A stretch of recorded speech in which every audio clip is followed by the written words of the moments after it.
The following Four Aces production is for mature audiences only.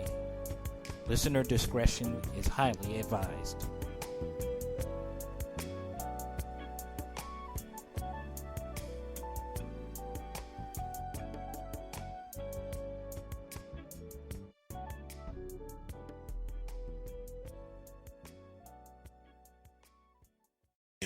Yo, what's up?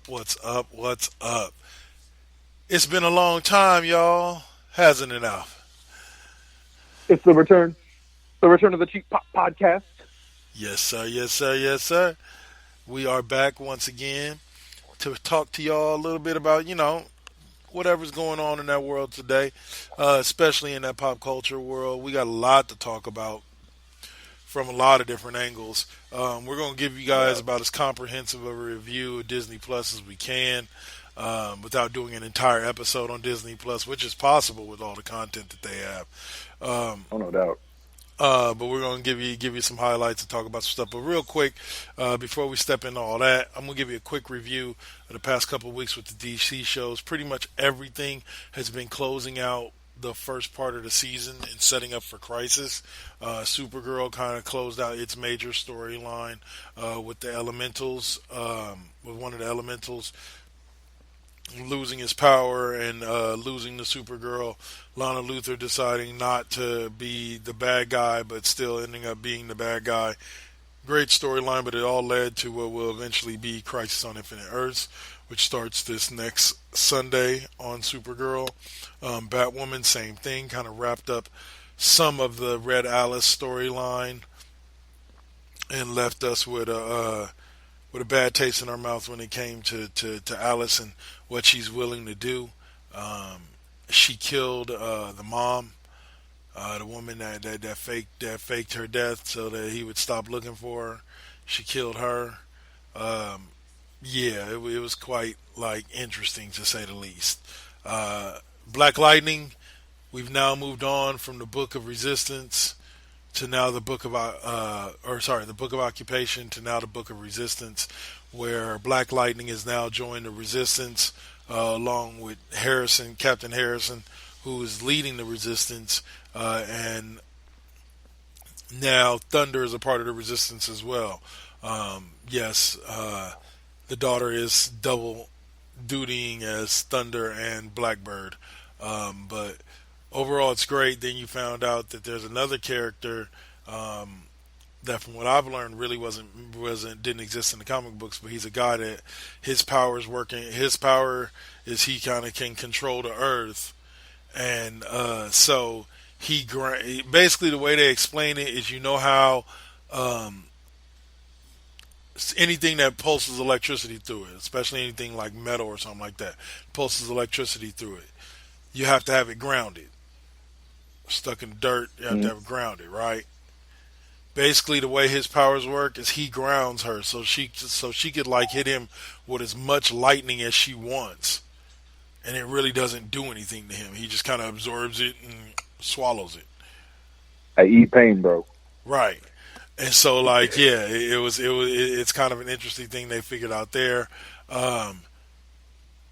Khalil got his butt whooped facing off against Thunder, but he's still the killer machine for the ASA. It's gotten real interesting on Black Lightning. The Flash has been pretty sad over the past couple of days. We actually got to see Dark Flash. As Ramsey took over Barry's brain, we got to see Dark Flash, and he had black teeth and black eyes, and he was in the Flash uniform, and it had the symbol, but it had these little black cracks coming in from all angles. It was kind of tight. Or Dark Flash is what they called him. Sorry, not Black Flash, Dark Flash. And so, but it ended up being just a ploy by Barry to trick Ramsey into getting into a position where they could capture him in this little field and keep him contained, blood work contained, so that they could take on whatever's coming into Crisis. And they pretty much all resolved to the fact that Barry's going to have to die.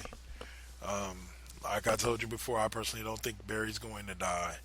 And then they finished off this last episode with basically everybody: Barry, Frost, um, Cisco, Iris, Ralph, all chilling in one of the rooms at Star Labs, and all of a sudden the sky turns this pinkish purple color, and they all get up and stand up and get ready because the crisis is coming.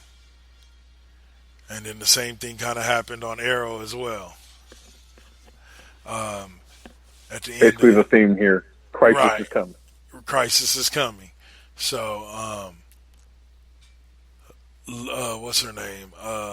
Lila, Diggle's wife, is now the harbinger of what's to come, is what they call her. So, yeah, things are getting interesting. We'll have more to talk about in the coming weeks as Crisis hits the airwaves starting tonight, being Sunday at 8 p.m. Hell yeah. All right, so that's it. That's all my talk for Crisis there. Let's dig in, and I'll let you start off and kick off your thoughts on The Mandalorian, friend. Oh man, fuck. I gave it a little bit of on our last recording about how I feel about The Mandalorian, and I'm gonna try my best not to repeat everything I said there. All right. But we're on episode 5 of Mandalorian right now, right? Yeah.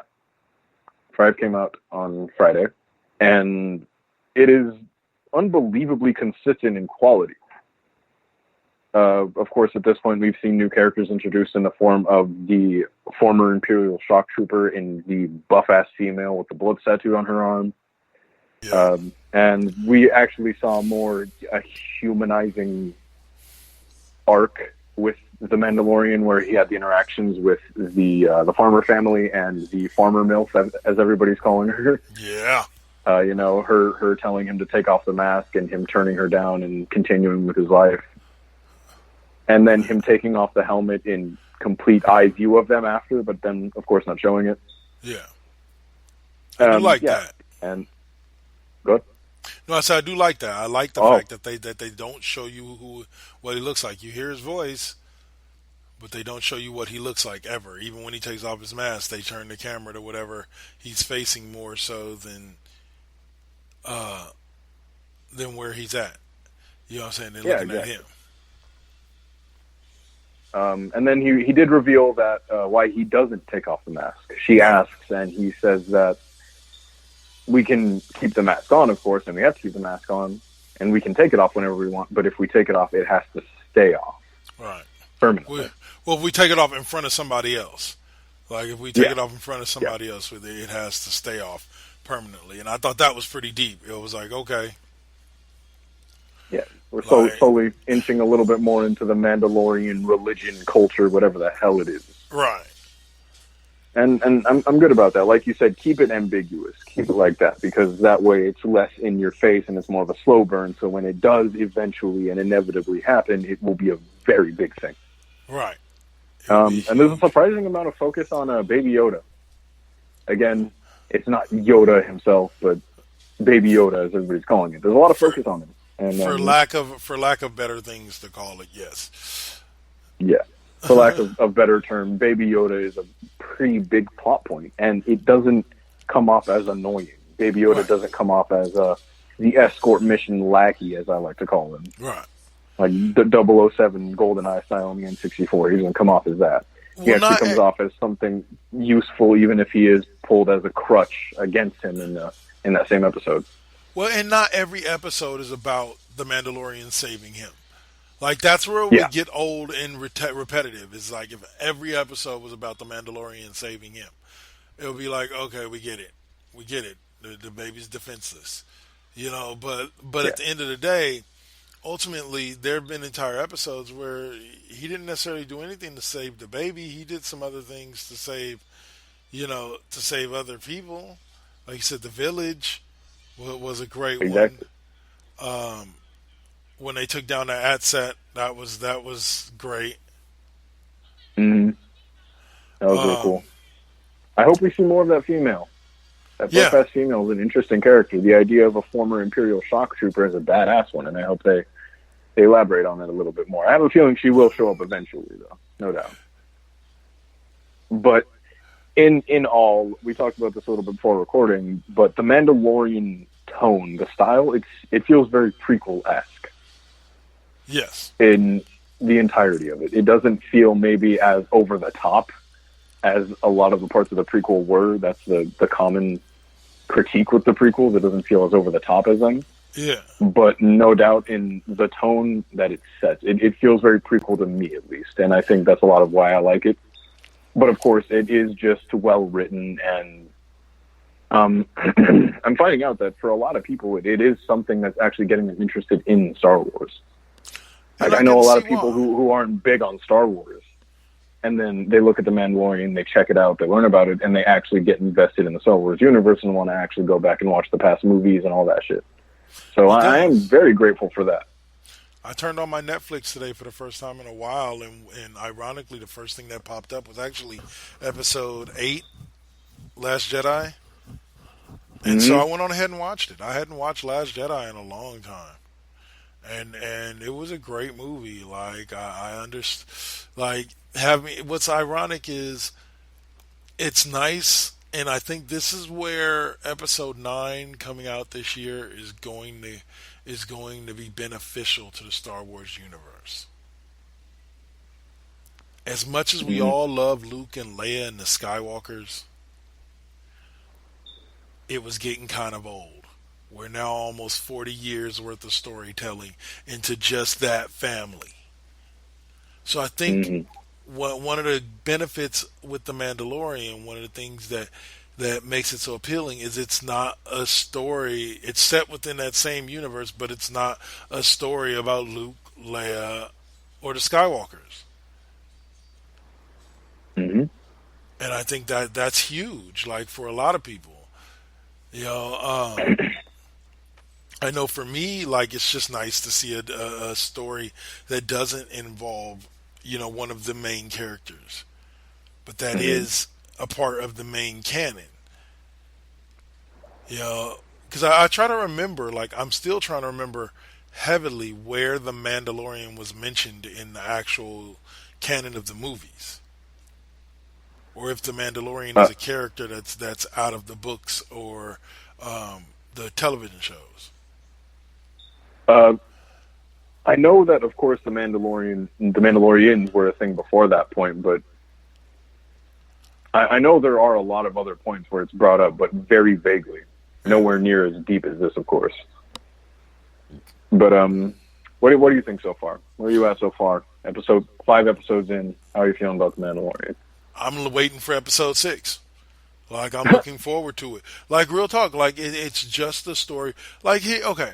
And this is where people are going to misunderstand me. People are going to think, oh, you're talking shit about it. You're saying bad things. I'm not saying anything bad about it.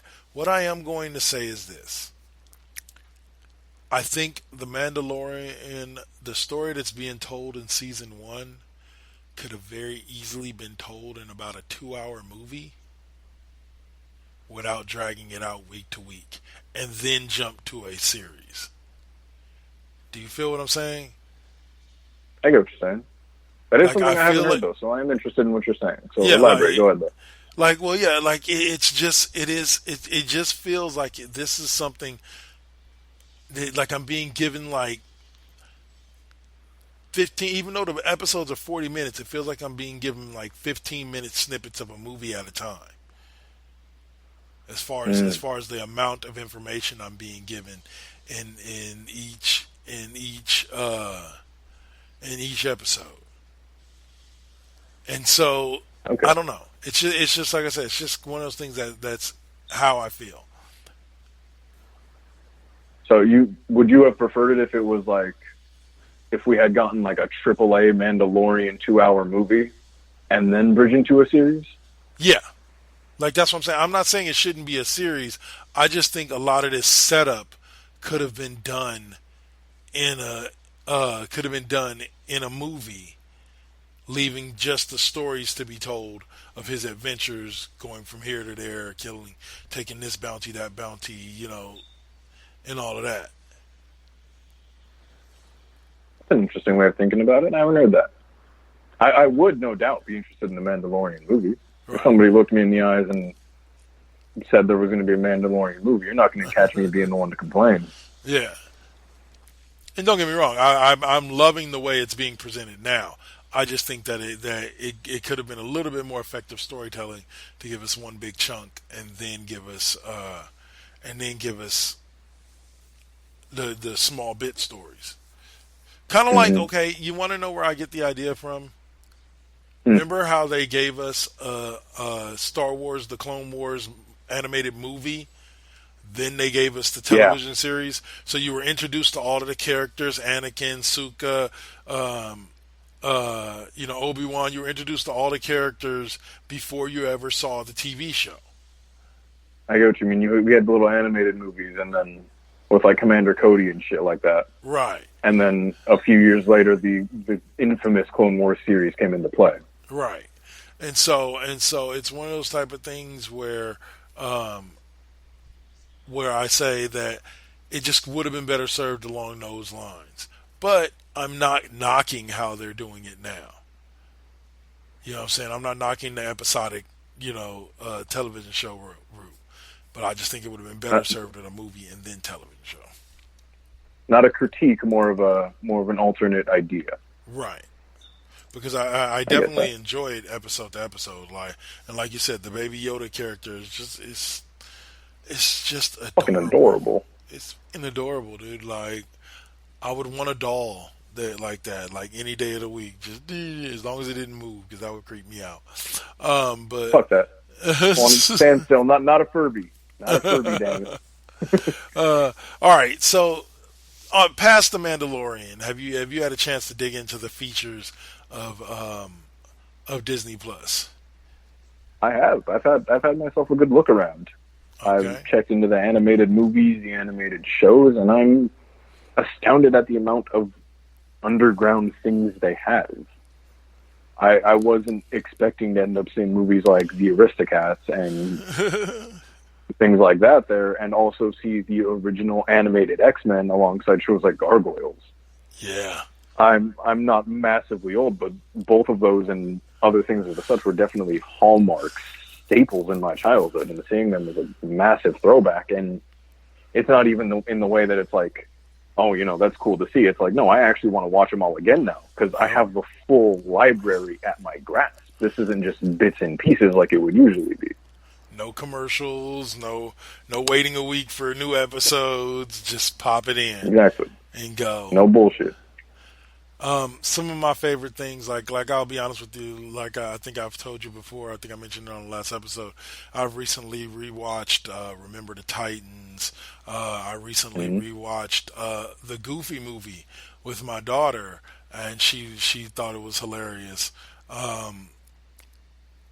It's being able to have the access to that type of library at any given time is what I'm enjoying about Disney Plus. Like, I've been rewatching Boy Meets World, and it's led me to say this. I'm going to make this very, very bold statement here. Having watched Boy Meets World from beginning to end multiple times, I have to say this. The love story of Topanga and Corey is possibly one of the greatest love stories ever told. It just is. Okay. Like, if you just watch the things that they go through, they start them like, there's certain things that don't make sense. Like there's an episode where he's flipping out about kissing her, but she had just kissed him like 2 episodes earlier. And so I'm like, why are you tripping out about kissing her? Because like you just kissed her like 2 episodes ago. But just the same, overall, it's a great series, great storytelling. It's a great Disney classic 90s, like when Disney was trying their best to be PG. storytelling. And so, yeah, just after rewatching that on Disney Plus, it's definitely led me to say that's the greatest love story ever told.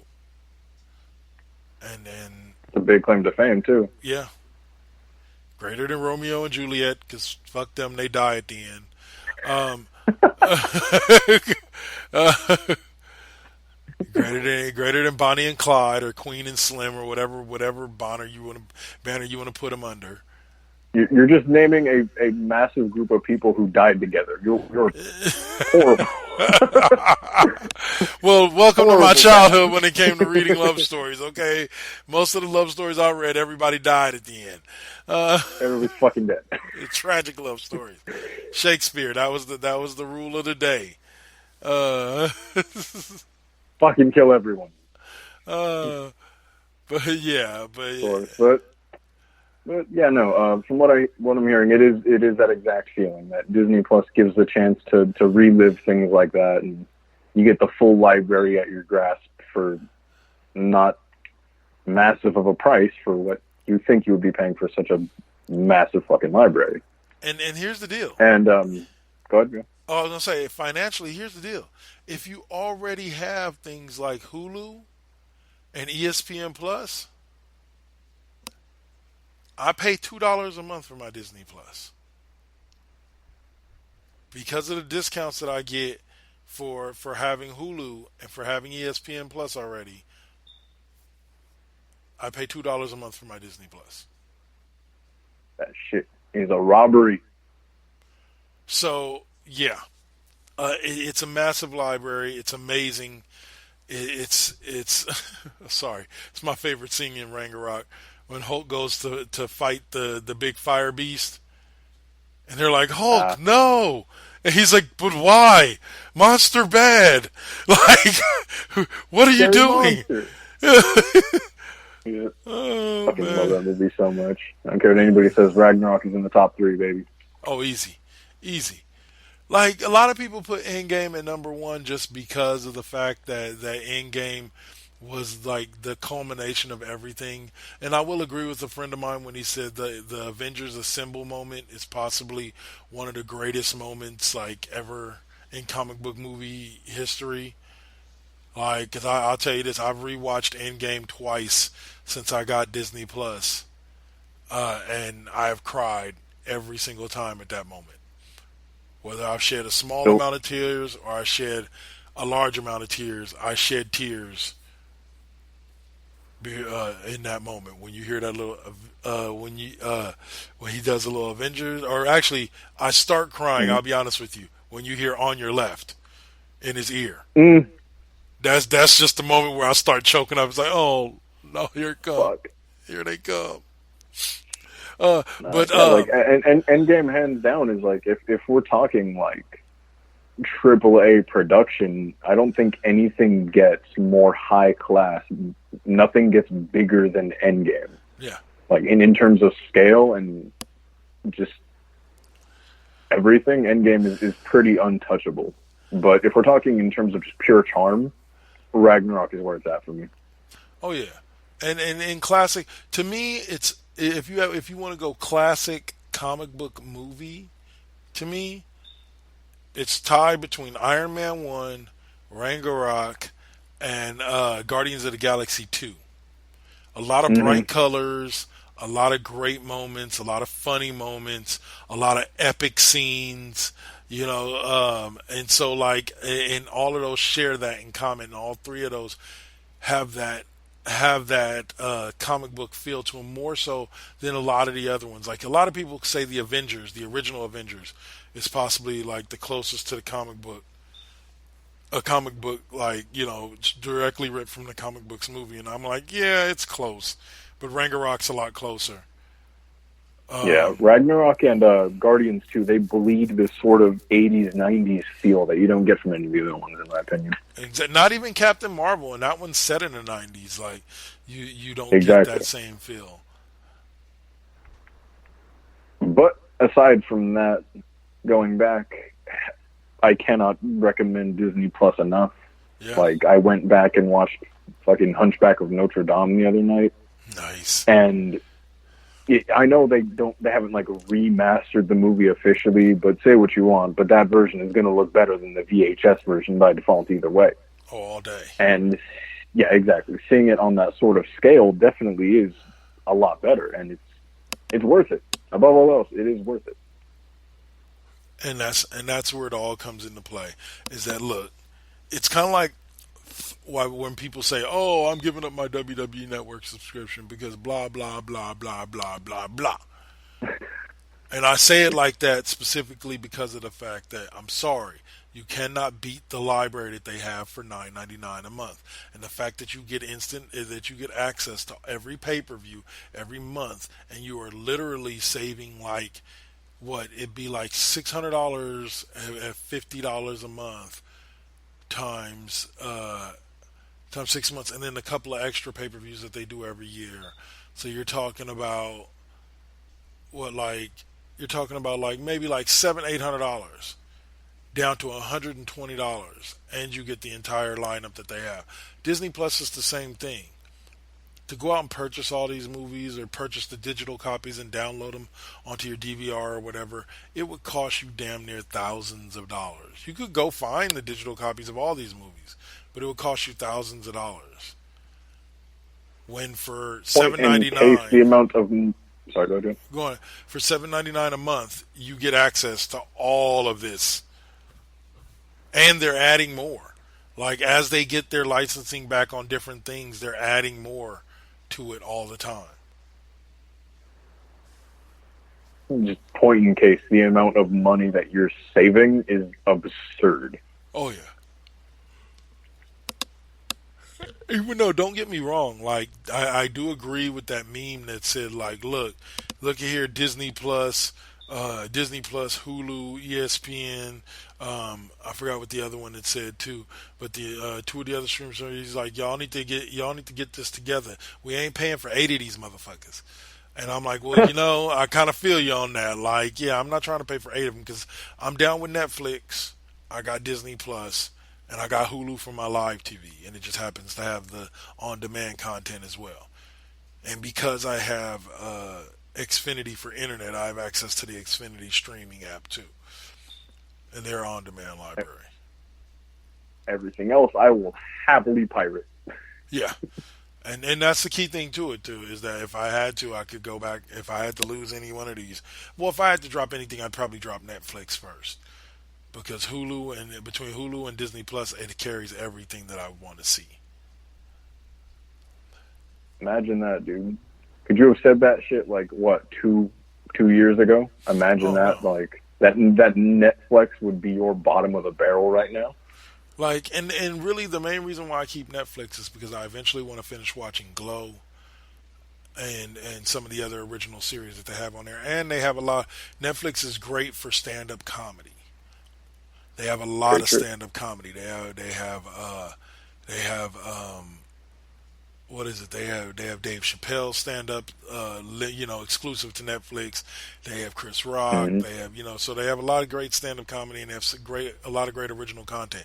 It's ironic that we bring that up because I'm actually writing a research paper for one of my classes, for one of my business classes on Netflix, and like how much they spend on original content every year. Like last year, I think it said something about they spent like $15 billion on original content last year. God damn.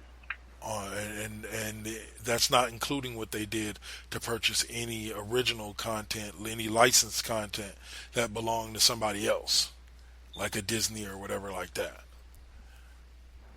And so it's just like, and then how Netflix being affected by Disney Plus and all that, because Disney Plus and them are pulling their content from Netflix and to put it on their own thing. Like if you notice, Endgame never got released on Netflix; it's only on Disney Plus. Straight to Disney Plus. Yep. Damn, that's a sentence I'm gonna have to get used to saying now. Straight to Disney Plus. Yep. But yeah.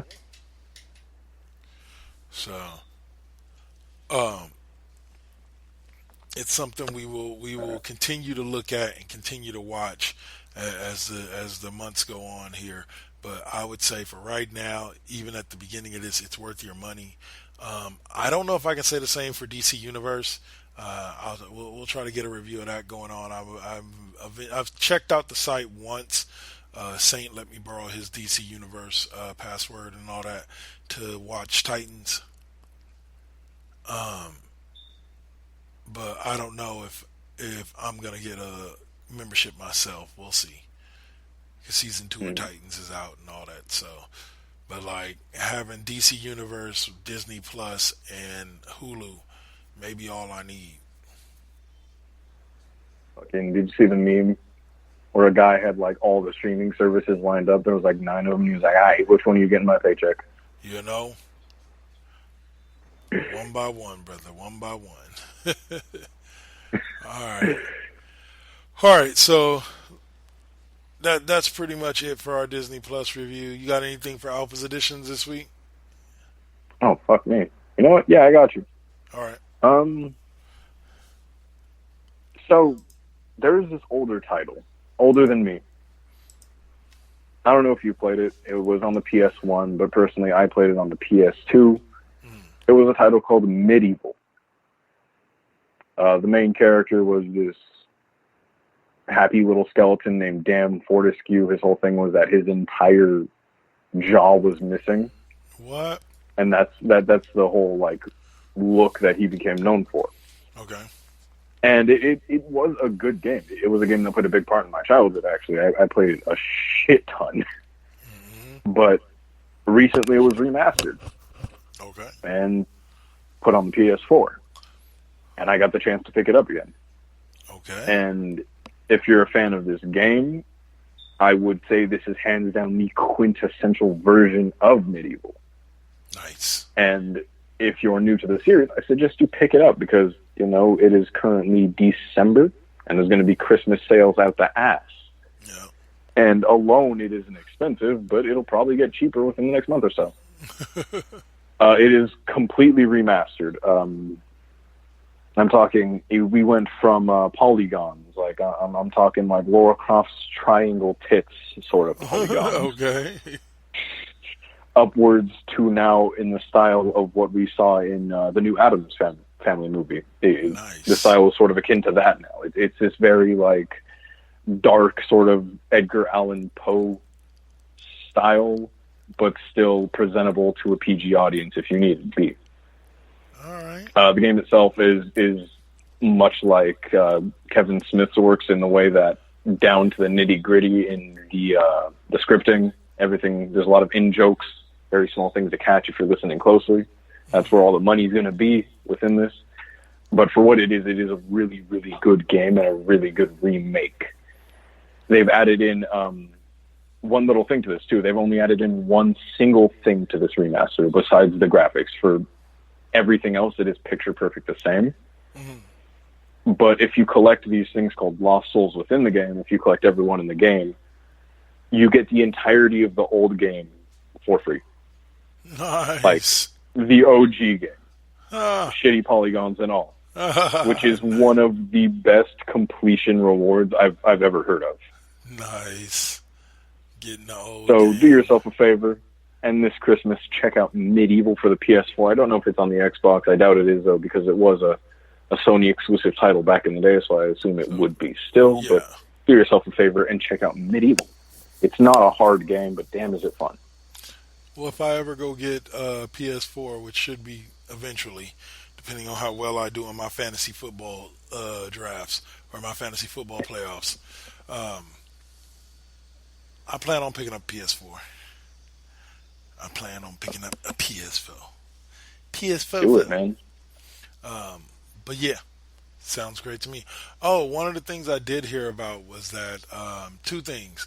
First and foremost, that they were thinking about doing an R-rated John Barenthal starred Punisher movie for the MCU to introduce him into the MCU, which I'm all for. But my boy Jamil did bring up a valid point that is this really the time, climate-wise, to put out a movie like that? And I'm like, yeah, I can understand that, but yeah, do it anyway. Fuck it. There's talk, no doubt with the type of receival that Joker got, I can see them going for that. But go ahead. Yeah. The second piece of fun news was that there potentially might be a bringing back of the Daredevil series to Hulu and putting it on Hulu with the same guy that played Mike Murdock playing Mike Murdock again. Matt Murdock, sorry. Playing Matt all Murdock good, but- again. So Okay, that was good. I liked the Daredevil show that was on Netflix. I got cut a little short, but I enjoyed it for what it was. The whole universe that they had going on there was pretty damn high quality. Yeah, I didn't know. I never understood why they didn't pipeline it to the MCU. But anyway, well, I'll say so. And then lastly, I ran across an article where they talked about that the Max. I don't know if you remember it, but it was an old Image comic book, and it was a cartoon that came on MTV for a few years. It came on alongside this show called The Head, which was about this dude who had this huge head, and he could hear people's thoughts, and he was a psychic, and he could make people blow up with his head and all that. But there was another show called The Max, and it was about this big purple beast creature and this woman, and there's talk that there might be doing a live action version of that fairly soon here. And so I'm quite interested in seeing that. I'm down. Because it was quite interesting when they did it as a animated series for MTV. I would love to see what they're going to do with it as far as live action. So, but let's get to that commercial break. We'll run some podcast promos right quick. When we come back from that, we got a lot of wrestling to talk. Hell yeah. Speaking my language. You're listening to the Cheap Pop Podcast right here on the Forces Presents Radio Network, Spreaker.com, iHeartRadio, Spotify, or wherever you find your favorite podcasts.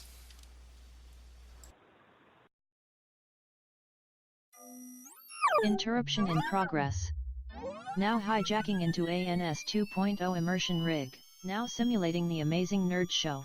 Featuring comics. And Batman's like, you're safe here and everything, but the Joker all of a sudden pulls out a gun and shoots himself. Movies. People fight with lightsabers. What the hell do you want? I mean, in every one of these movies, there's a lightsaber battle. Yeah, no problem. I'm gonna rewatch it a million times. Yeah. I'm just saying, give me something more. Wrestling. That would be awesome. Oh my god, just a monster. Fans would be like, holy, what the hell's going on? What happened to Jericho? Horror. It starts off like any other home invasion type of story, and then it just goes crazy. And more. Hey, this is Christian. Hey, this is Damon. And we are the Amazing Nerd Show. Make sure to download us on all your favorite podcast platforms.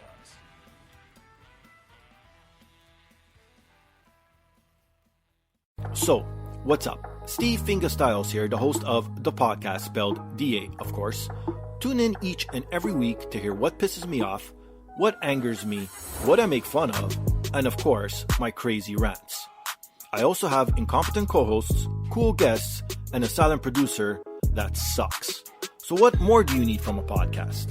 You can listen on Apple Podcasts, Stitcher, TuneIn, SoundCloud, and the Pod Bros Network. Peace.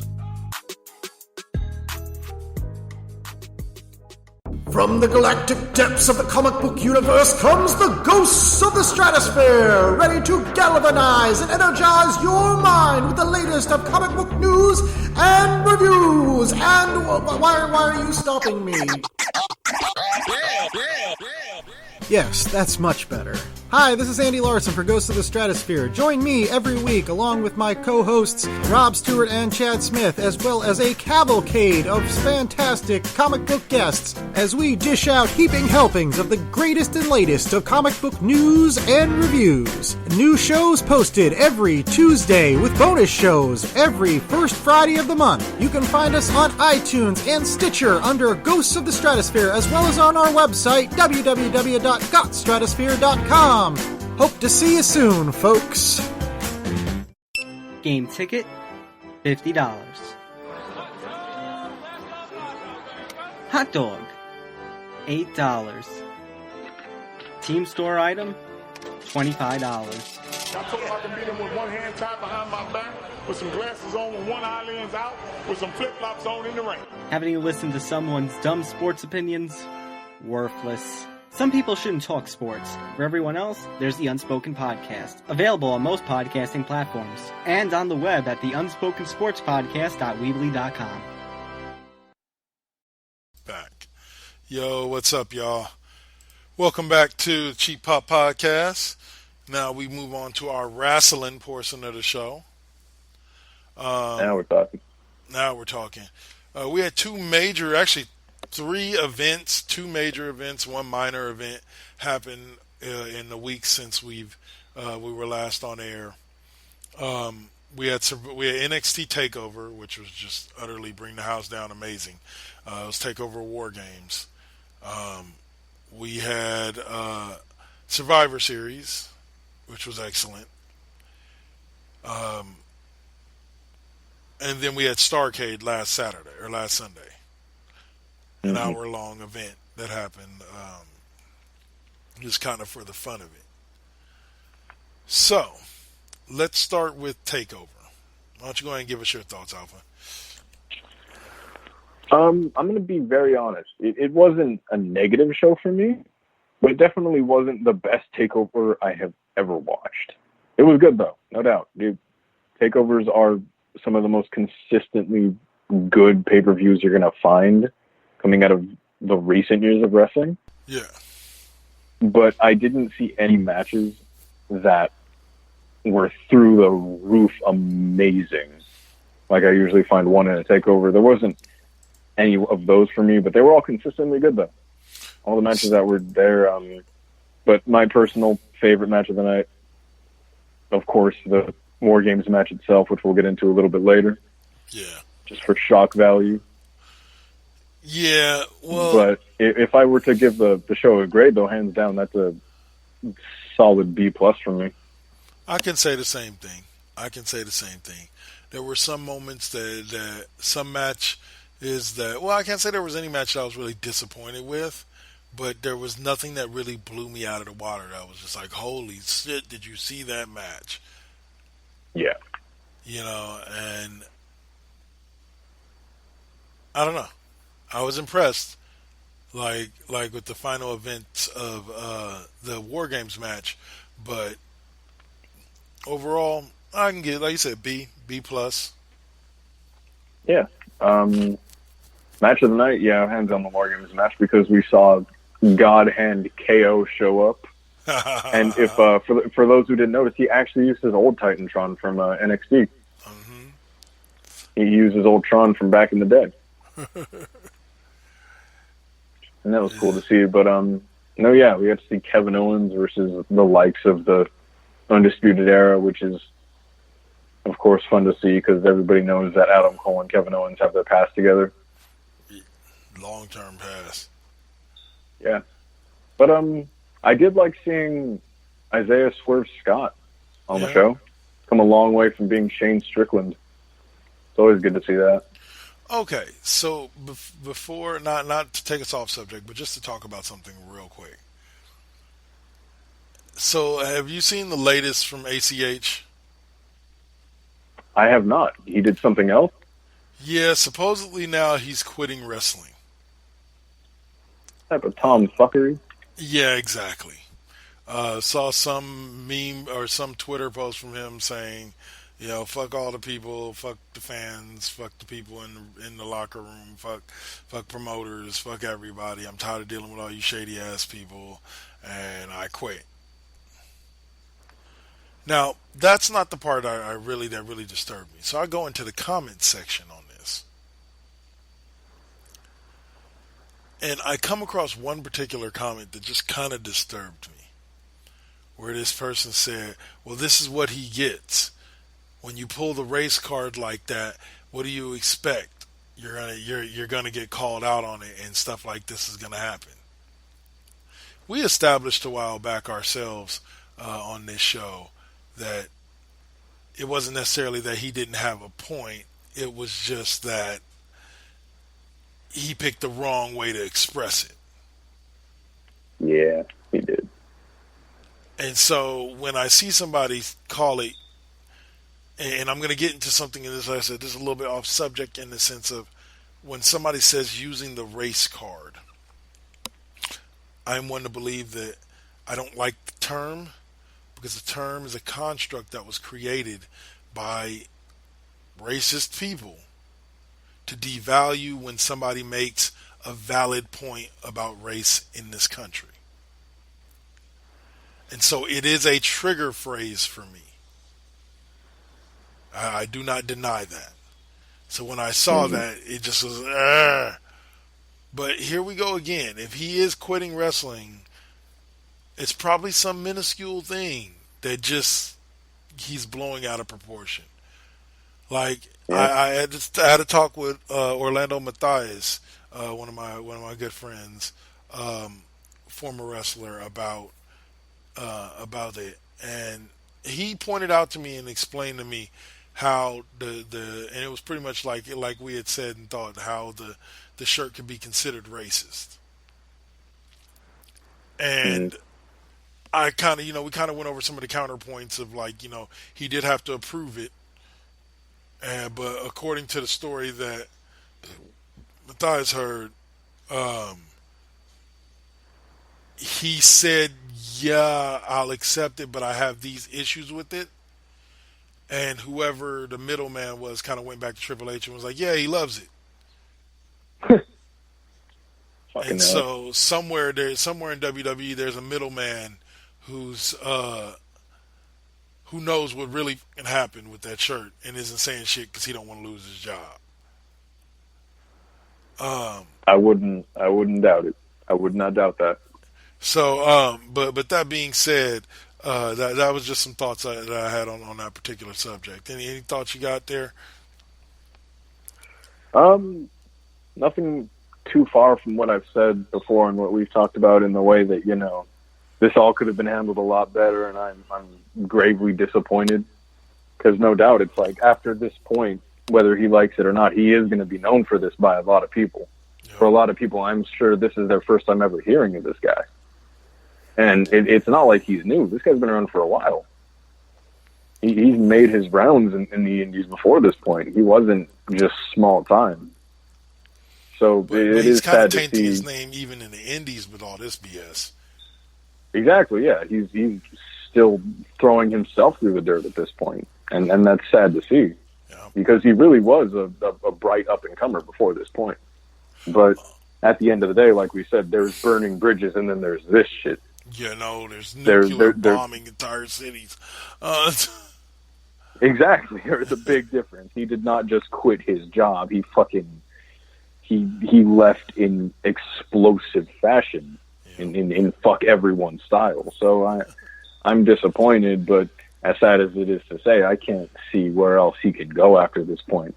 A lot of wrestlers try to bridge that into other careers like acting and things and such, but he might have blackballed himself from the biggest wrestling promotion in the world, and it's not like WWE doesn't have reaches in other places. Yep. Now, yeah, man, I'm all for. I've been playing through the WWE 2K20, my player. Yeah, I'm all for it, man. I'm all for it. The female character, you end up having to win the fucking Mae Young Classic, facing off against Rhea Ripley. Fucking the dude ends up joining and almost winning the Dusty Rhodes Classic with Velveteen Dream. Like, yeah, man. Like, bravo to WWE on the storytelling on that one. But the reason I brought it up is, before we move on to Survivor Series, is that they have a sequence where the dude from WWE 2K19, Baron Von, whatever his name was, the promoter. Oh, fucking Baron Blade. Baron Blade, right? He shows up and offers to sign you and the female character to BCW. So I was like, sure, why not? So I take it, and next thing you know, it shows me wrestling with the female character in a burnt down, like, abandoned gym, and like, and then before she goes out for her match, the other character, the male character, is like, yeah, man, you might as well just go ahead and give up and get a regular job like I did. Like, this is going nowhere. Baron lied to us, like, and it turns out to be a complete failure. And then they reset you back to the moment when Baron asks you if you want to join so that you get an opportunity to say no. That's fucking great. Oh, man, it was I've heard great. that at very least the My Player mode is good. Yeah. And from what I've seen in Touch, it is good. Oh, man. But anyway, all right. So one last thing. One real quick thing before we hit the big November pay-per-view of the year. I got a small little tidbit of news. Sure. WWE has a new top merchandise seller. Really? Yeah. And it's The Fiend. Don't tell me the belt, huh? No, it's his merch. Right. No, I know what you're saying. Like I was saying, but no, it's the new Fiend belt. You've seen the new Fiend belt, right? No, He debuted we're not talking on. about that. We're Okay. not talking about that. That ugly Does not ass exist. thing. Okay, but no, right on. For Right on. anybody who's seen Doctor Who, it reminds me of the fucking the moisturizing, the dude that stretched. That's all I see. Gross. I don't know what that thing. If the idea is to rub me in all the wrong ways, they hit their fucking mark. 1,000,000,000 times over. But in small news, the Bray Wyatt, the Fiend, that is the current merchandise top seller. Oh, I thought you were going to bring up the other special news from Tuesday night. The one that we the information that we broke a few weeks back that they finally broke on WWE backstage, that the one, the only, the king of in-ring parkour himself, Johnny Nitro, Johnny Impact, Johnny Wrestling, Johnny whatever you want to call him, is officially re-signed with WWE on a long-term deal. Supposedly it's a 3 to 5 year deal. I'm sorry. I salivate at the thought of that man making his entrance with a title above his arms. Like, you know, that little slow motion pose he used to do, like that in the current state of wrestling. I salivate at that idea. Oh, I would love to see him versus the Prince of Pretty. Fuck, man. Imagine the matches. Oh. You look me in the eyes and you tell me that AJ Styles versus John Morrison doesn't sound nutworthy. That Morrison versus Ciampa doesn't sound like magic. Oh, like nobody's business. Like nobody's business. I love it. I love every minute of it. At this point, his brand affiliation has not been decided, so we don't know where he's going to pop up at. But expect him to pop up somewhere. WWE Backstage has become like the hub for big news. So, I'm with this. If this is going to become a normal thing where, like, all of the big shit happens on Backstage and they're doing it like that, fuck it, give me more. Don't catch me checking that shit out on a weekly basis. And every couple of weeks you get CM Punk on there and he does his little thing. And, man, let me tell you, I showed my friend Orlando Jamil, he friggin' he really doesn't watch wrestling much anymore. But I was like, have you had a chance to check out Backstage? And he's like, no. I was like, it's like Sports Center for wrestling, or for WWE wrestling. And he's like, huh? I was like, let me show you. And I showed him, and ironically, it was an episode where they didn't do a promo school. Oh no, it was an episode where they did promo school. It was an episode where Punk was on there, but they did a promo school with David Arquette. And really? And you didn't see that one? The one where they did a promo school with David Arquette? I did not. It was David Arquette facing off against Booker T. That's fucking great. But basically David Arquette got like F's across the board, because he went on this like diatribe and like ended his promo talking about how much he loved Booker T and all this, and it was just like they were like, okay, you kind of ran off the rails there a little bit, like, and just kind of droned on for a little bit. David Arquette may not be like the best in-ring wrestler, and he may not be the best promo, but David Arquette got my respect when he fucking murdered himself with Nick Gage last year. Well, they were talking. You heard about that, right? Yes, I did. And also what was funny was that Booker T's promo against David Arquette kind of got a little mushy, because Booker T talks about how, and this, once again, this is what I love about backstage, is these real moments.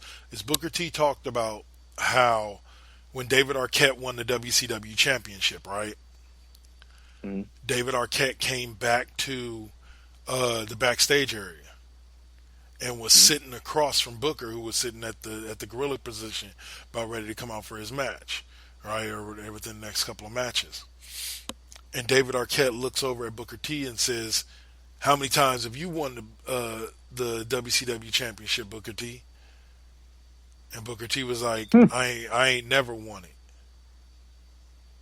He's like, and Booker says, to quote Booker the way he exactly said it, he said he wanted to get up and go over there and slap the shit out of David Arquette. He said, but he didn't. All he did is he just looked up at him and said, I ain't never won it. He said David Arquette earned his respect when he went back out there the next week on Monday Nitro and gave a speech where he specifically says, I don't deserve this championship.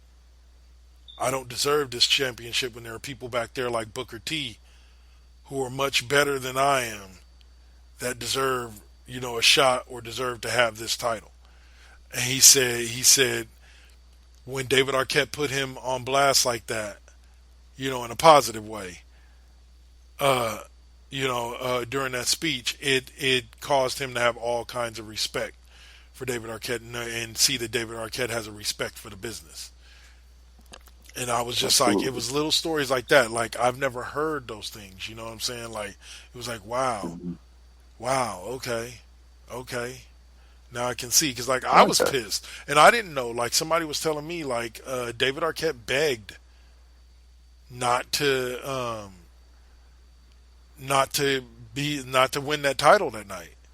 He literally begged WCW officials, like, I don't deserve this. I don't want this. It's kind of funny when someone can pin down that something's going to be a really bad idea, That makes me think of when, if you remember, at Mania 29, when Sheamus, he one-shotted fucking Daniel Bryan, hit him with a bro kick and defeated him in like 15 seconds because Daniel Bryan had turned around and kissed AJ Lee, if you remember. Yeah. And that match was booed out of the fucking stadium. I don't know if you know, but Sheamus before that point was like, no, this is a bad idea. We shouldn't do this. Like, this isn't going to end well. And that just makes me think of that. And it didn't at all. I can understand that. Yeah. Like, because, and also that's another thing. When you watch this last week's backstage, you get to see Seth Rollins' interview. And even he talked about how disorientating that red light was during his matches with Bray Wyatt, and also him like dealing with being booed out of Sacramento for the way that match ended. And stuff like that. And he's like that affects you. He's like, more than people know, that affects you. And I was just like, holy shit. Well, I'll be damned. I'll remember that next time I go to a show. But no, yeah, it is backstage does a very good job of giving an insight without going full fucking postal with it, Yeah, without ramming it down your throat. But to get away from that and bridge it to our Lord and Savior being on backstage a little bit, Samoa Joe is on the fucking announce team now. Yes, I know, until he heals. Yep. I'm okay with that. Like, it happened, and instantly it was like, please, for the love of God, don't do my boy like y'all did Taz. Yeah. No. You bring him back, and you put him in that ring soon, because I want to see him with a fucking belt. Yes. Sooner than later, please. Sooner than later. Yeah. Okay, so I'm just gonna run down the Survivor Series card real quick, and then we can give some overall thoughts about it. Ziggler and Rude won the pre-show match for what the tag team, the greatest Battle Royale. Yeah, Battle Royale. Rush defeated Tozawa and Kalisto for the Cruiserweight Championship. The Viking Raiders defeated the New Day and Undisputed Era in the Triple Threat Tag Team match. Viking Raiders. Brutal fashion, may I add. Yep. Team NXT defeated Team Raw and Team SmackDown in the women's elimination match. With Ripley working double duty. Yep. With Rhea Ripley, Shirai, and Candice LeRae being the sole survivors. Roderick Strong defeated Shinsuke Nakamura and AJ Styles in the triple threat match there. Adam Cole defeated Pete Dunne, who had defeated Damian Priest and Killian Dane for the right to face Cole for the NXT Championship, but he lost. Let's see. The Fiend defeated Daniel Bryan to retain his Universal Championship. And then Team SmackDown defeated Team Raw and Team NXT in the men's elimination match, which we'll get to a little bit later because Keith Lee had a shining moment in that as it came down to Keith Lee and Roman Reigns. Lesnar defeated Rey Mysterio in what was a great match, including a major great moment between Rey and Dominic, where Dominic actually hits a frog splash in the 619 on Brock Lesnar. And then to close out the night, Shayna Baszler defeated Bayley and Becky Lynch by tapping out Bayley to win the women's triple threat match, giving NXT the night. I think like they won 4 matches. SmackDown won 1 or 2, and Raw won 1. Mm-hmm.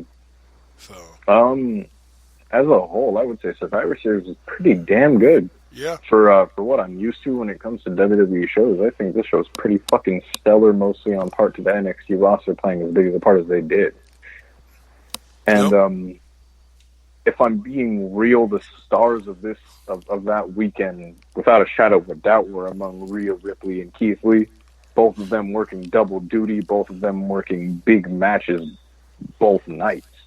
Rhea Ripley came through in the... My fucking hero. I'm still taking in the fact that he's dating... Wow, help me. I don't know. I don't know who he's dating. I'm sitting on the edge of my seat like everybody else. Mia Yim. I'm stupid. I thought you knew. Really? Mia Yim in NXT. Yeah, he's dating Mia Yim. He got a little hood. He got a little hood right on. I'm just in awe at the fact that like she's the size of his right leg, dude. No, dude. If you ever want to, there's a basketball player by the name of Boban, and he's like 7'2". And his wife looks like she's like 5'6". Little blonde chick, little skinny blonde chick, and I'm like, I don't know how that works, but I'm pretty sure it works more for her than it does for him. But anyway, I feel it though, man. I'm 6'2" and my girlfriend's 4'10". Oh yeah, but it works though. It works.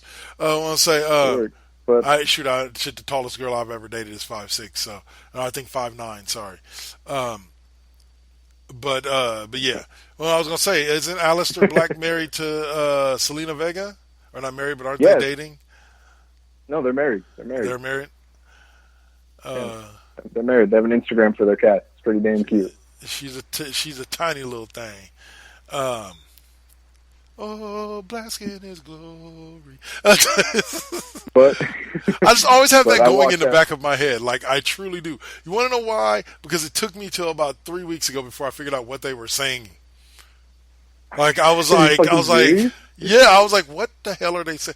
Oh, no. I was like, I know that rhythm, but what the hell is it? And then all of a sudden I saw Keith Lee's entrance, and I was like, could they like really, really listen the next time that he was in the ring? And they were saying, I was like, oh, they're saying bask in his glory. Okay, that's tight. Okay, cool. And ever since then, it's been stuck in the back of my head. Oh, I get you. I get you. One day I'm going to be in that NXT crowd. One of these days, I'm going to be with that chant on God. Arena. Oh, that is not a promise. That is a spoiler. But you know, man, that but, boy Keith Lee is bomb. Like he's no gold, shit. and he doesn't have to talk much either. Mm-hmm. So I'll get into that later, though. I got you. Trust me. all right, I got you. I want to give it up. But Survivor Series weekend was some shit, though. Yes, Keith Lee took it home. Keith Lee took it home. I didn't get to mention it in the NXT part.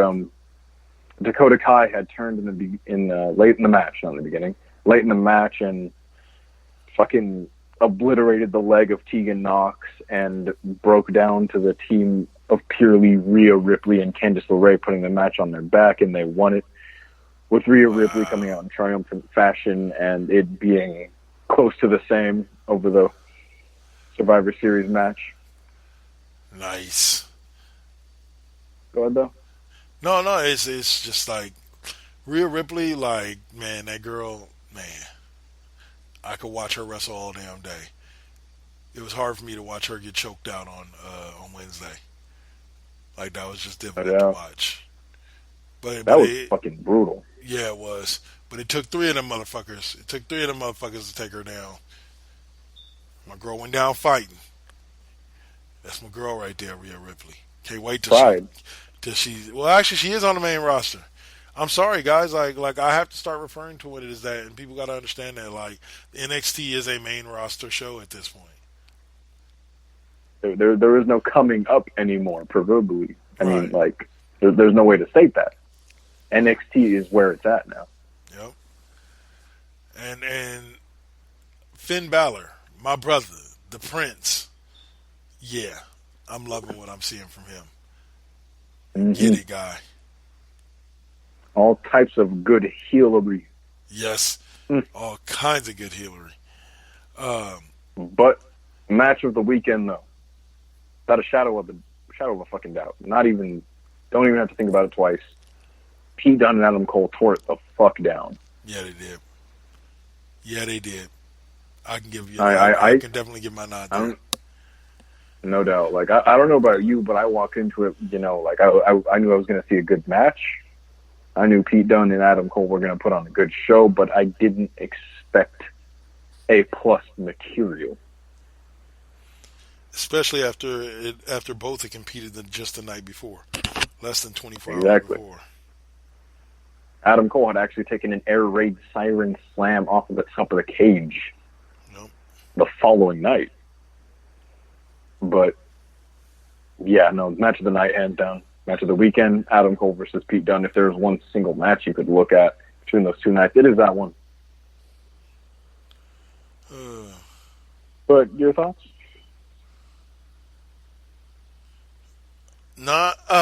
Overall on Survivor Series, I can say this much. Overall, my thought process was one of the better WWE pay-per-views I've seen all year. 100%. Match to match, the women's elimination match was one of my favorites. I thought it did drag on a little bit too long. They could have eliminated a lot of people early and just got down to the nitty-gritty and had the match over with a little bit sooner, but overall it was great. Cole and Dunn, definitely match of the night material. If it's the front runner as far as I'm concerned.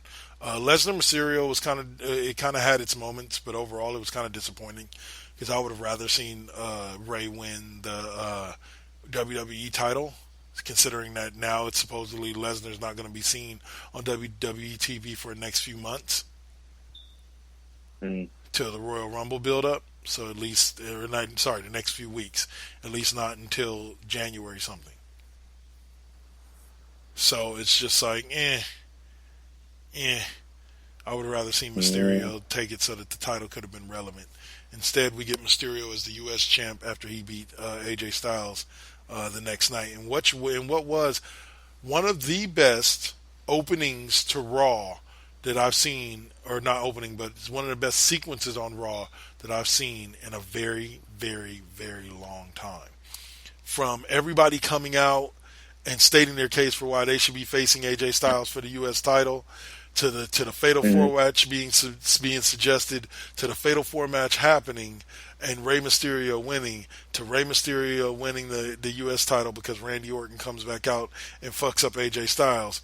All of it was just great storytelling, great wrestling, and a great 45 minutes to an hour worth of TV on Monday Night Raw. I just wanted to give, I definitely wanted to give credit where credit was due on it. That was the Raw right after SummerSlam where they did that, and yeah, I loved it. Like I said, it everything about it made sense. And then on top of that, you got an ending that was worthwhile. It was time to take the title off of AJ Styles. No offense to AJ Styles. The OC is one of the hottest groups right now, but it was time. He wasn't really doing much with it. For WWE standard, it was well written. It was well put together. It actually made sense. Yeah. Key phrase. Made sense. And that's really what it boils down to, is can WWE continue to crank out this level of whatchamacallit? Like I spoke earlier about the battle with NXT and AEW. Like NXT has actually won the ratings battle the past couple of weeks. Now some of that had to do with the fact that you had everybody from Seth Rollins to Becky Lynch showing up on NXT right before Survivor Series. But now we've gone back to every show as its own show. Only the Raw roster shows up on Raw, only the NXT roster shows up on NXT, and only the SmackDown roster shows up on SmackDown. And so now we're all separate again until Royal Rumble time. We got about 6 to 8 weeks where every show is going to be separate, and then Royal Rumble, and then you'll probably get a month with a different pay-per-view where it won't be crossed over, and then you got to start setting up for WrestleMania. Yep. So it is officially past Survivor Series season. So, ladies and gentlemen, it is my favorite time of the year. It is Royal Rumble season. Yes, almost. We that still is what got we're TLC. gearing up for, yeah. We still got TLC. Yeah. We're in first gear on the road. In terms of top five pay per view, yeah. Yeah. In terms of the big five, in terms of big five reasoning, yes, we are heading right up to the Royal Rumble, meaning WrestleMania is right around the corner, baby. Yep. We used to have Elimination Chamber right in between. That was pretty cool. Right in between Royal Rumble and WrestleMania, but not anymore. I think we do still, actually. Do we? I hope so. Yeah, I think we do still. They need to stop. Another key thing I need to speak on from the past couple weeks, they need to stop feeding Viking Raiders nobodies and start putting them in some matches with some actual quality competition. Whether that be the Good Brothers, whoever. I thought that this past week that NXT was SmackDown was going to give the tag team title shot to Shorty G and Mustafa. I called him Muhammad Ali a bunch of times. Mustafa Ali, but that didn't happen. It ended up going to the Revival, who are going to face the New Day at TLC. Okay. And now for that time, though, is it AEW time? Yes, it is. Yes, it is. Take it away then, man. You show me where you're at. All right. So with AEW, here's where we're at. Jon Moxley is a god. I'll just start there. We knew that. My father. My dad. Huh? My dad, Jon Moxley. That is my estranged father. He is a god. Like the man is getting to do everything. This is the guy I wish we could have gotten in WWE. Like I saw an interesting question though.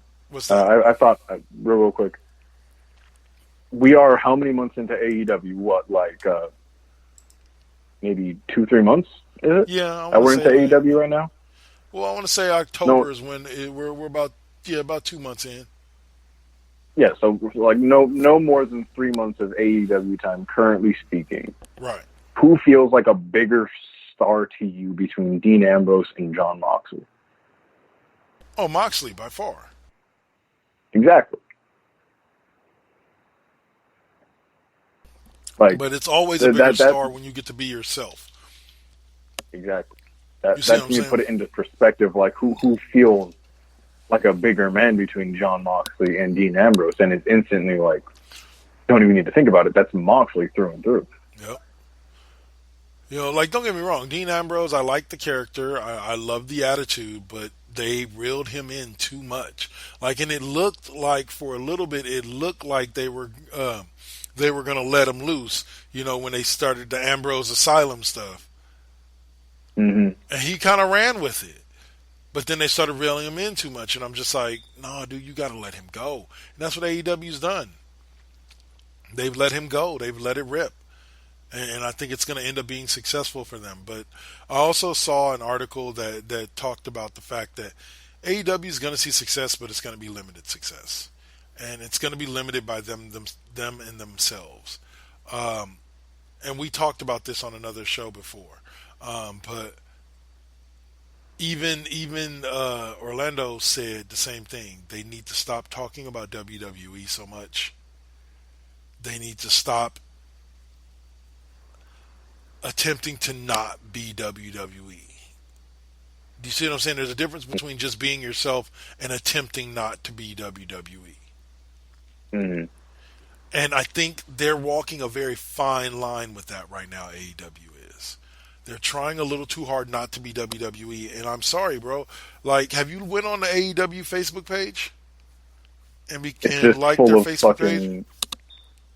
It's just full of what I call the AEW marks, the smarks. Well, yes, not just the people involved, but the articles that they share. Go ahead. Like 70% of the articles that they share are about WWE wrestlers. Exactly what I'm saying. It's the idea that it's about proving that they're better than WWE and not about just being a good promotion alone. Yeah. You know, I'm like, if I go on WWE's website, I don't see a single article about AEW. You know, I might see something about WCW, you know, or ECW, but I'm definitely not going to see anything about AEW. But yet I go on the AEW thing and I see a bunch of WWE articles. But here's the thing. Anti-WWE articles, more like, but go on. Well, no, like I saw the article that I saw promoting the fact that WWE had just signed John Morrison to a multi-year contract was from the AEW wrestling website. I would not expect that. That's what I'm saying. Like, that's what's killing me is I'm just like, why are y'all posting shit like this on the AEW website? Like, I get that y'all are trying to prove that y'all are the bigger man and y'all don't care. Y'all are just all about wrestling. But at this point, y'all don't need to give WWE any more support via your own fans. Just like WWE is not trying to offer you any support via its fans. Ooh. And so, but as far as the product itself, I will give AEW credit. I don't know if somebody was listening to one of our older episodes or what, but I will give AEW credit in this regards. They finally started making those records mean something. They release weekly standings on their Twitter site and on their website that rank everybody based on their records. And then it's gotten to the point now where JR and Tony Schiavone and Excalibur are speaking about when they're talking about the wrestlers. They're like, yeah, they're ranked number 4 in the rankings, and he's ranked number 2. If he were to win, you know, that would shoot him up the rankings, you know, da-da-da-da-da. It's making those records that they show when everybody comes out actually start having some actual meaning.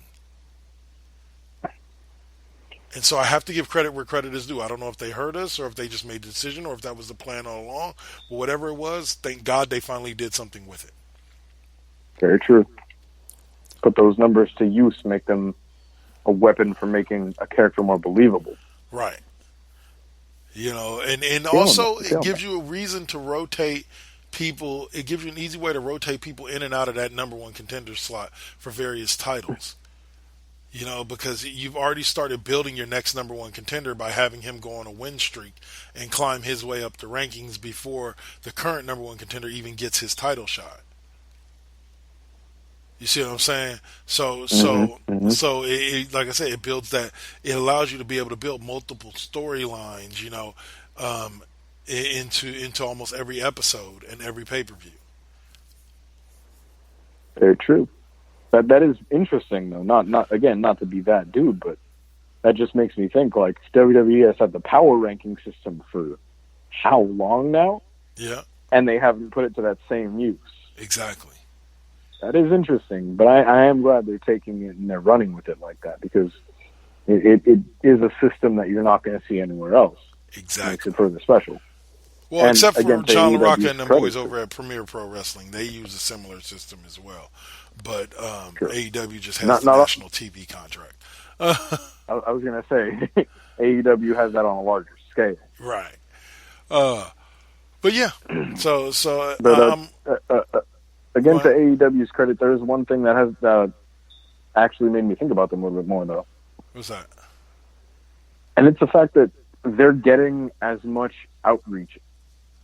Not as much outreach as WWE, but enough to make me think about them in the same light. I'm seeing AEW partner up with people like fucking State Farm and American Dad for advertisements, and that is interesting. No, that is because you're not going to see that out of fucking any other promotion aside from WWE. So that does put them at least in the same public eye level, and that is interesting to me.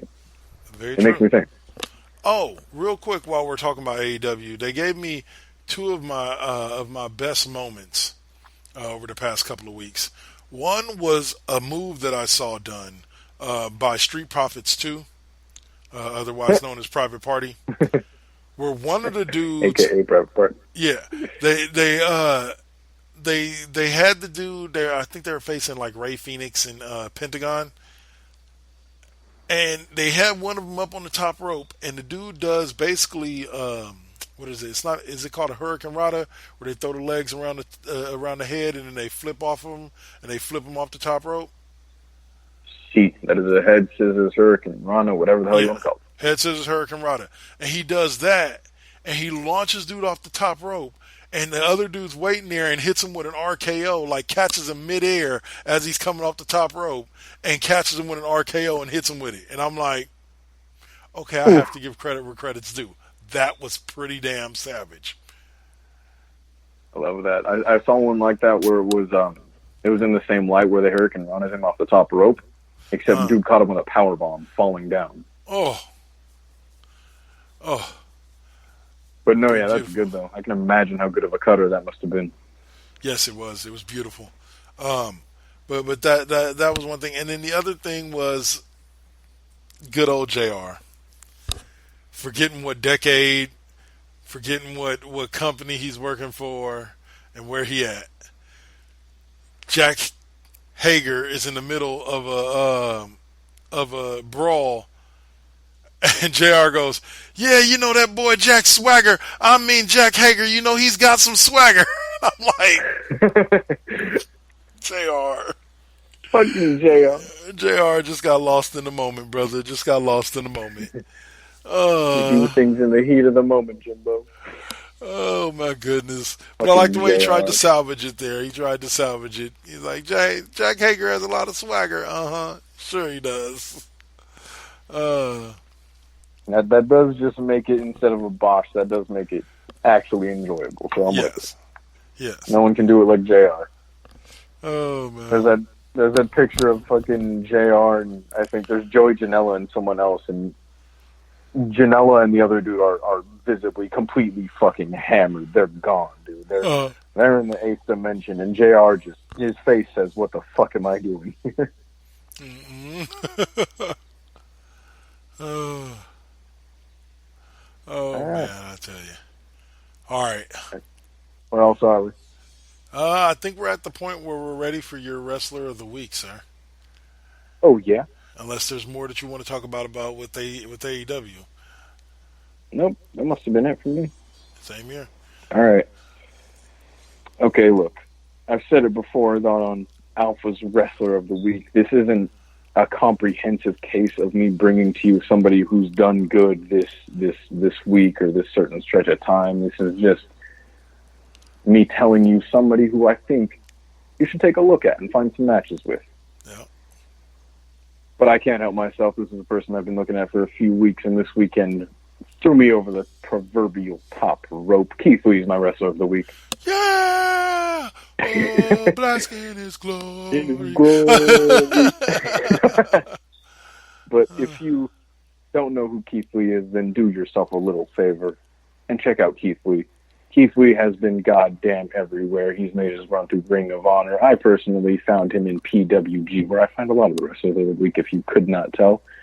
He's been through Evolve. He's signed to WWE last year, and he's been in NXT since, and he has been making magic. Keith Lee, hands down, is a generation-defining big man. I've used that term before, and I use it again, because Keith Lee is a big man, and he doesn't move like one.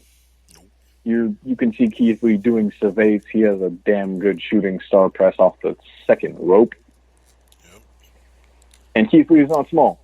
Keith Lee is 6'2", 340 pounds of pure man. And above all else, Keith Lee loves what he does. You can tell that when he wrestles, Keith Lee adores being a wrestler.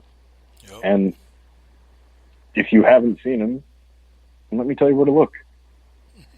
PWG is where I found a lot of my favorite matches with him. Of course, I brought up he had a triple threat match with Jonah Rock and Walter where they tore the goddamn house down as three very, very big men. He's had good matches with Leo Rush. He's had a litany of good matches with Matt Riddle that you can find through Evolve, of course, and PWG. But my personal favorite are his string of matches with Donovan Dijakovic, or Donovan Dijak, as he was known at the time at least. We've seen in NXT that, he's had his feud with Dijakovic, his on and off sort of thing. They've always had that sort of rivalry thing going on for a very long time, and their matches have been consistently goddamn fire. Yep. Keith Lee is just amazing in all senses of the word. It's rarely that I've seen Keith Lee do anything and I've not absolutely adored it. He bleeds charisma 100%.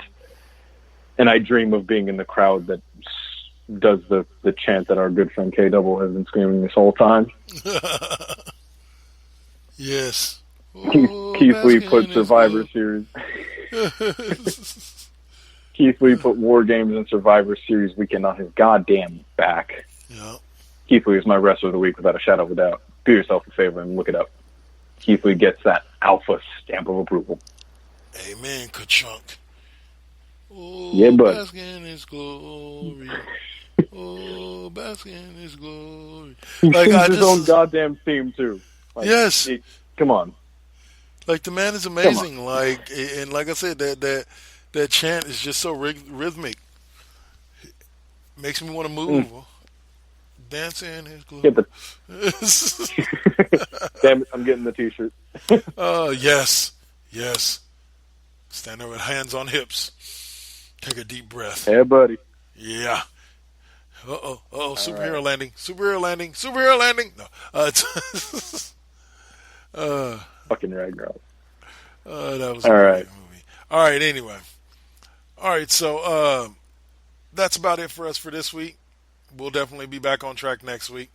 Recording on Thursday, posting on Sunday. Then I think the week after that we're due on Monday, because I think not this Sunday, but I think next week we're due on Monday, because I think next week is Survivor Series, isn't it? TLC, sorry. But is next week TLC? I'll check, but if it's not the weekend after next, then it's the one after that. Okay. Hold on, I'm gonna have to look this up so I know whether or not, because if we do on Monday next week, then, but they haven't announced all the matches for TLC yet. I think we still have another week. Actually, yeah, we do. I'm pretty sure we do. December 15th. No, that's next Sunday. Yeah, we're good. That's Sunday. Yeah, next Sunday. We're good. Yeah, but then that means that we're going to have to, our next show is is next week on Monday, on the 16th. Gotcha. Or week after next Monday, man, to review TLC. So check out, Alpha's going to send me his predictions once the full card comes out, and we'll post them on the event for Cheap Pop Podcast on the Double KK Double Network fan page. So you can check out our predictions there, and we'll talk about them next week on Monday. Oh, wait a minute. All right. No, not Blanky. next week. Week after Week next after on next. Monday. Yeah. So, all right, y'all. That's it. We're done confusing you. Be sure to listen in to Now versus Then later on tonight. Listening to Lovely Radio, Ms. Optimism, Double Case Classroom this upcoming Friday, Mr. Deacon's Experience on Saturday, and then back to us and Brick House and Inspiration Radio and Lip Gloss and Mics next Sunday. Or actually, sorry, us on Monday.